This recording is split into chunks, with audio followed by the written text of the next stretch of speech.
है सखिया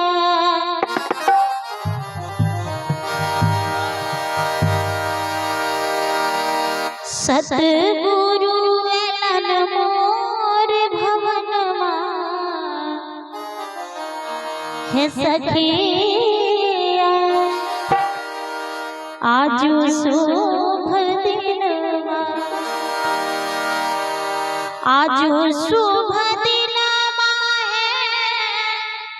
आजू शुभ दिनमा आजू शुभ दिनमा है आजू शुभ दिनमा सतगुरु एलन मोर भवनमा है सखिया आजू शुभ दिनमा सतगुरु एलन मोर भवनमा है सखिया आजू शुभ दिनमा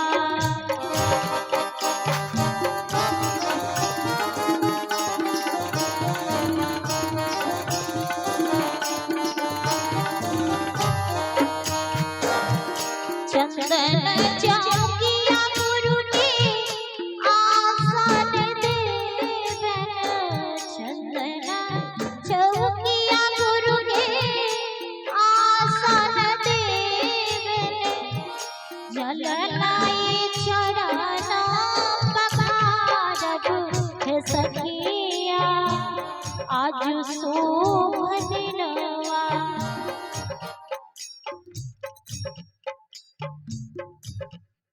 और आइए छोटा सा बाबू है इन्होंने भी प्रस्तुत किए हैं आनंद राम जी जिन्होंने 55 रुपए से प्रस्तुत किए हैं सदगुरु परिवार से सबों को कल्याण करे सतगुरु एलन मोर भवनमा है सखिया आजू शुभ दिनवा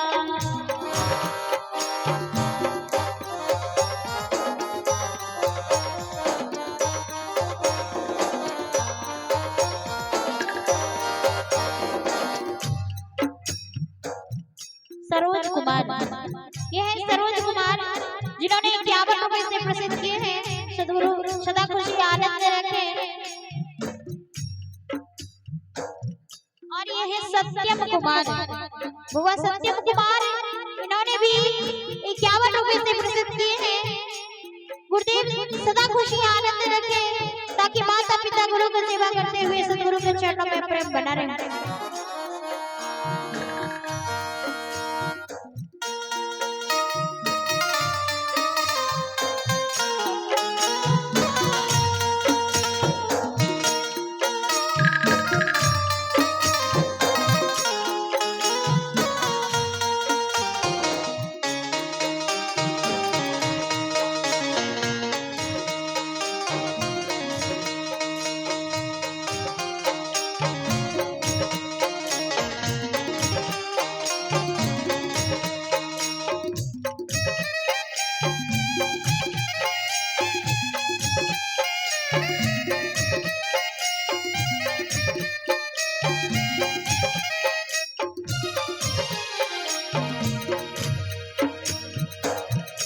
चरण पखारी चरना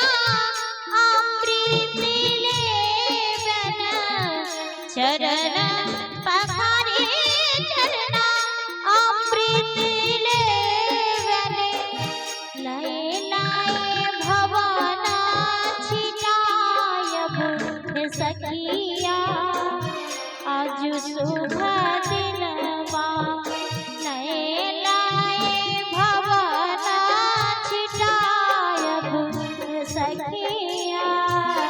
आजू शुभ